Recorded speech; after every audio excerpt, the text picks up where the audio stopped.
diremehkan dan tak dianggap calon kontestan dari Asia Tenggara yang akan bisa mewakili wilayahnya untuk bisa berprestasi di kualifikasi Piala Dunia, timnas Indonesia secara mengejutkan berhasil membalik semua pandangan minor dari negara-negara tetangga seperti Thailand, Vietnam, dan Malaysia dengan cara yang sungguh elegan. Ya, Indonesia di partai penentuan kualifikasi Pildun ronde kedua yang berhasil menang 2-0 atas Filipina membuat skuad Garuda berhak lolos ke ronde ketiga dengan raihan 10 poin dan akan menemani Irak yang juga lolos dengan angka sempurna sebanyak 18 poin. Sedangkan 3 negara kuat di ASEAN yaitu Thailand, Malaysia, dan Vietnam justru gagal lolos ke ronde ketiga, di mana Malaysia kalah poin dan selisih gol dari Kyrgyzstan, sedangkan Thailand kalah head-to-head dari Cina dan Vietnam kalah poin juga dari Indonesia, dan di partai terakhir mereka kalah 1-3 dari Irak. Dan masih segar diingatan di mana timnas kita yang memulai kualifikasi dari titik terendah di antara Thailand, Vietnam, dan Malaysia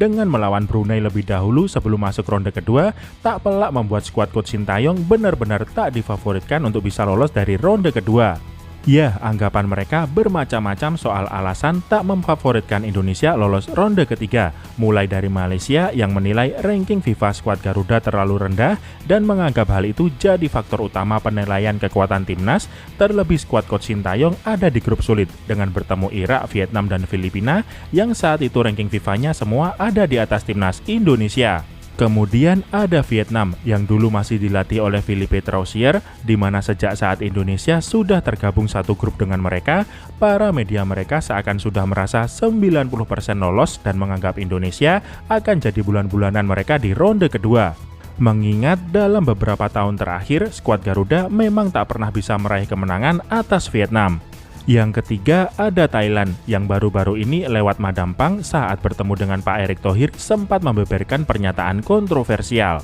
di mana dirinya tak mau Indonesia disebut lebih maju dan sukses dibanding Thailand di dunia sepak bola. Dan ya, harus diakui, mungkin jika tolok ukurnya adalah prestasi masa lalu, hal ini adalah benar.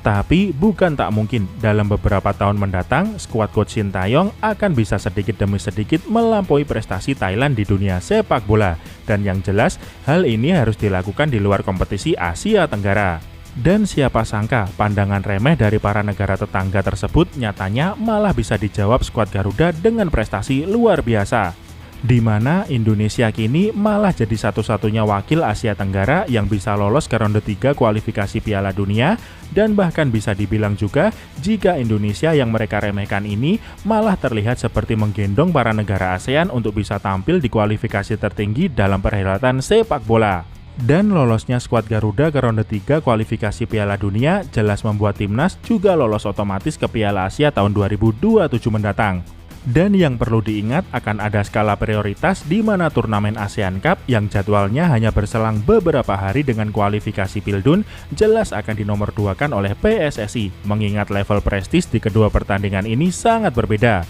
Dan pastinya Coach Sintayong juga gak punya banyak waktu mempersiapkan skuad di ASEAN Cup yang kemungkinan akan banyak diisi oleh para pemain di Liga 1. Dan ya, lagi-lagi timnas Indonesia benar-benar bisa mengejutkan para negara tetangga yang awalnya mereka dibuat kaget sejak di Piala Asia dengan jadi saksi skuad Garuda lolos 16 besar, kemudian di Piala Asia U23 yang finish di posisi 4 besar, dan yang terbaru di kualifikasi Piala Dunia kita juga jadi satu-satunya wakil di ASEAN yang lolos ronde ketiga. Dan fakta ini juga seakan menampar para negara tetangga jika negara yang mereka anggap remeh dan lemah ini sekarang sudah berbenah dan mulai menunjukkan tajinya tak hanya di level ASEAN tapi langsung ke turnamen yang lebih tinggi yaitu Asia dan bahkan menuju level dunia. Jadi, apa pendapatmu melihat timnas Indonesia yang awalnya diremehkan oleh para negara tetangga, tapi berakhir menggendong para negara Asia Tenggara di kualifikasi Piala Dunia 2026 ini, Sob? Silahkan beri jawabanmu di kolom komentar.